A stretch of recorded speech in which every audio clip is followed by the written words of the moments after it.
Hello, Trigmatic. Hi. Hi, good to have you on Diplomatic Affairs. Thank you. It's a pleasure. Good to be here. Right. I'm so much in a hurry. Now, first of all, I was trying to contain my excitement. I'm still reeling from last night. And I'm trying to take it easier on myself. But you see, this is the third edition. Osagyefo's Night is the third edition. And I'm just wondering, first and foremost, I would like to find out from you what actually inspired this great initiative that celebrates the man, the myth, and the person, Kwame Nkrumah.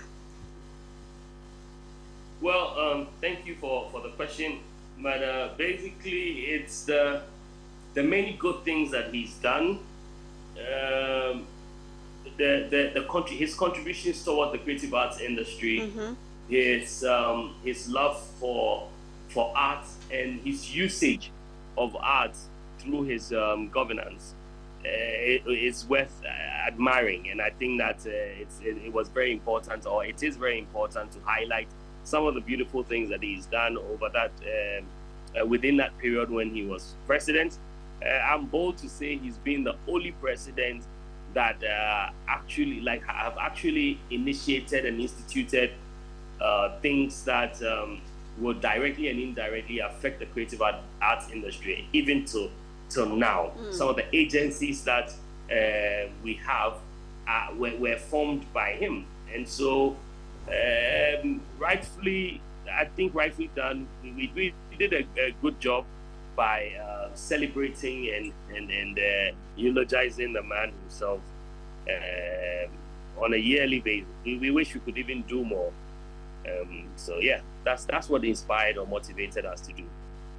Now, in your brief speech last night on the stage, you mentioned that Dr. Osagyefo was the only president or the prime minister who could just travel outside the country on any national assignments, and he took, musicians, people from the art space, the industry with him. I mean, how can you shed some light on this? When I heard you say this, I was moved. I was like, this is a brilliant way to actually sell the country in terms of culture.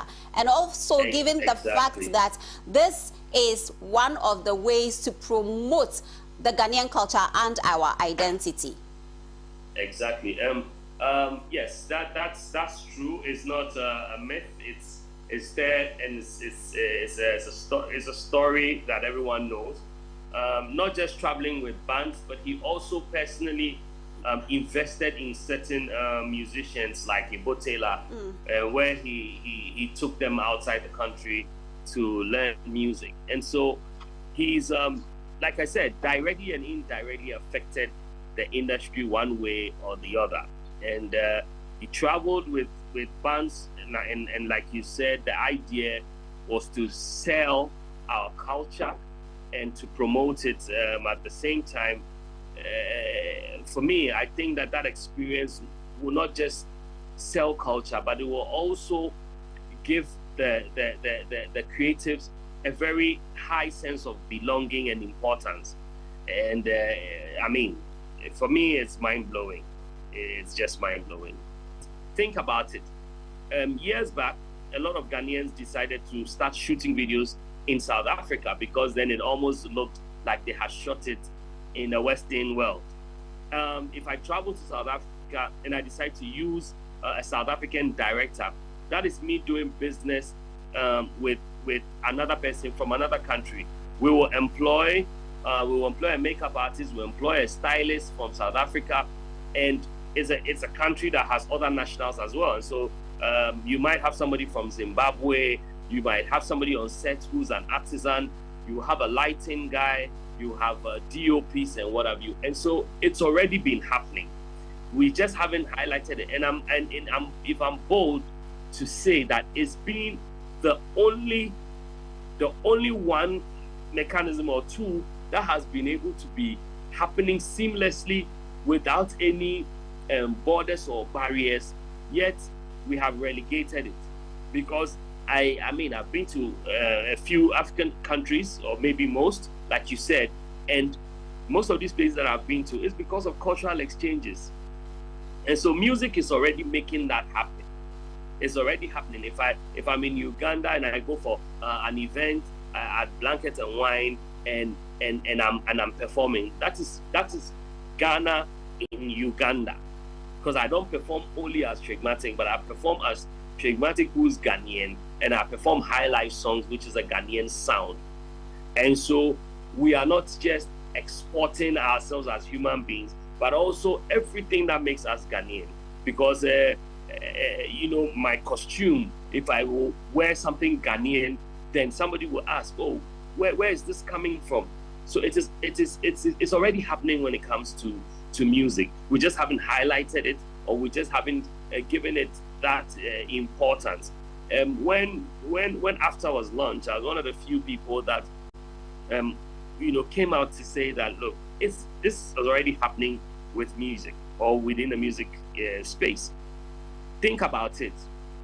What has been the most spoken of thing in Africa or about Africans in the last 5 years till date? It's been music. It's been our brothers from Nigeria. It's been Ghanaian artists, it's been Sarkodie, Wizkid, what have you. It's been music.